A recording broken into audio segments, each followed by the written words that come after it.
Hi guys, welcomes to our channel.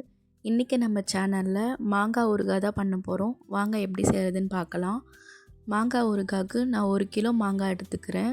நல்லா தண்ணியில் wash பண்ணி இந்த மாதிரி ஈரம் இல்லாமல் துணியில் துடைச்சி எடுத்துக்கோங்க. ஏன்னா மாங்காய் ஊறுகாய்க்கு நம்ம மாங்காய் கட் பண்ணும்போது ஈரத்தன்மை இருக்கக்கூடாது. இந்த மாதிரி துடைச்சி எடுத்துக்கலாம். குட்டி குட்டியாக நம்ம மாங்காவை கட் பண்ணிக்கணும். அதுக்கு முன்னாடி நீங்கள் தோல் சீவினாலும் சீவிக்கலாம், இல்லை அப்படியே போடனாலும் போட்டுக்கலாம். தோல் சீவி நீங்கள் போட்டால் உங்களுக்கு டேஸ்ட்டு நல்லாயிருக்கும். ஃபஸ்ட்டு நம்ம மாங்காயில் தோல்லாம் சீவி எடுத்துக்கலாம். இந்த மாதிரி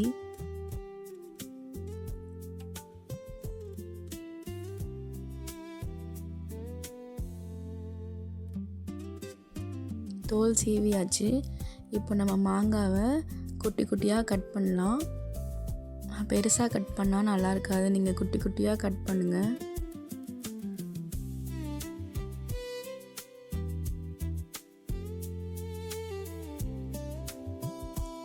இந்த மாதிரி ஷேப்பில் குட்டி குட்டியாக கட் பண்ணி எடுத்துக்கலாம்.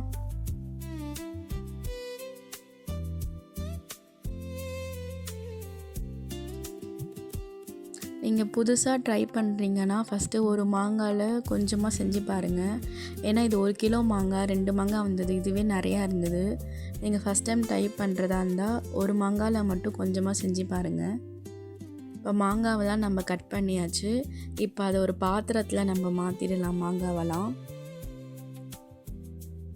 இந்த மாதிரி ஒரு பாத்திரத்தில் கொட்டிடுங்க. நெக்ஸ்ட்டு எண்ணெய் சட்டியில் நம்ம காஞ்ச மிளகாய் போட்டு வறுத்தெடுத்துக்கலாம்.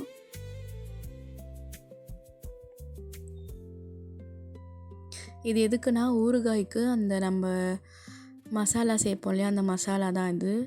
வெந்தயம் ஒரு 4 ஸ்பூனு, கடுகு ஒரு 3 ஸ்பூன் சேர்த்துக்கலாம். நல்லா வறுத்து எடுத்துக்கோங்க. வறுத்து ஒரு பிளேட்டில் மாற்றிக்கிட்டு அது கொஞ்ச நேரம் ஆற விடுங்க. ஆற விட்டுட்டு நம்ம மிக்ஸி ஜாரில் மாற்றி அதை நல்லா பவுடராக அரைச்சிக்கலாம்.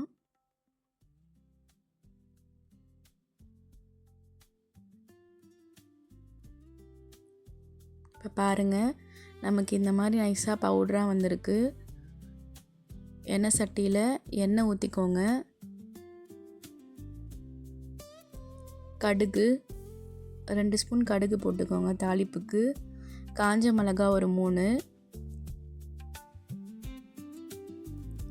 நல்லா பொரிஞ்சு வந்தோடனே நம்ம பெருங்காயம் சேர்த்துக்கலாம்.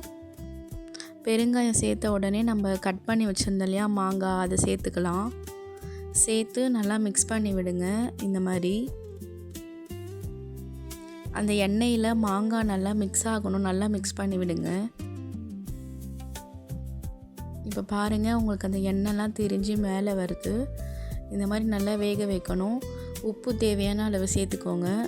ஊறுகாய்க்கு உப்பு கொஞ்சம் அதிகமாக சேர்த்துக்கணும். நீங்கள் அதை டேஸ்ட்டு பார்த்து சேர்த்துக்கோங்க. நல்லா மாங்காய் வெந்துடுச்சு. இப்போ நம்ம அடுப்பை அணைச்சிட்டு கொஞ்சம் நேரம் ஆற விடலாம். ஆற வச்சு தான் நம்ம அந்த அரைச்சி வச்சுருக்கோம் இல்லையா மசாலா, அதை சேர்க்கணும். அப்படியே சேர்த்தோன்னா நம்மளுக்கு நம்ம கடுகெல்லாம் சேர்த்துருக்கோம், ஸோ கருப்பாயிடும். அதனால் கொஞ்சம் ஆற வச்சு இந்த மசாலா சேர்த்துக்கலாம். சேர்த்து நல்லா மிக்ஸ் பண்ணி விடுங்க.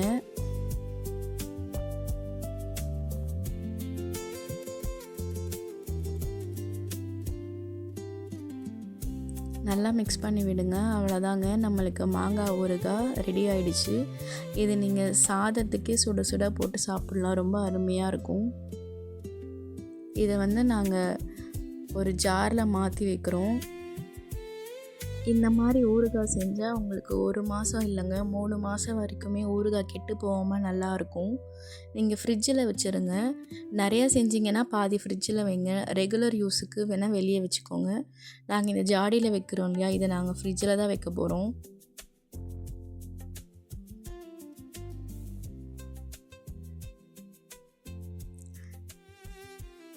பார்க்கவே சூப்பராக இருக்குது. நான் இது செஞ்சு முடித்தோடனே சாதத்தில் கொஞ்சம் போட்டு பெரட்டி சாப்பிட்டு பார்த்தேன். ரொம்ப டேஸ்ட்டாக இருந்துச்சு. நீங்களும் வீட்டில் கண்டிப்பாக இந்த மாதிரி ஊறுகாய் செஞ்சு பாருங்கள். ரொம்ப டேஸ்ட்டாக இருக்கும்.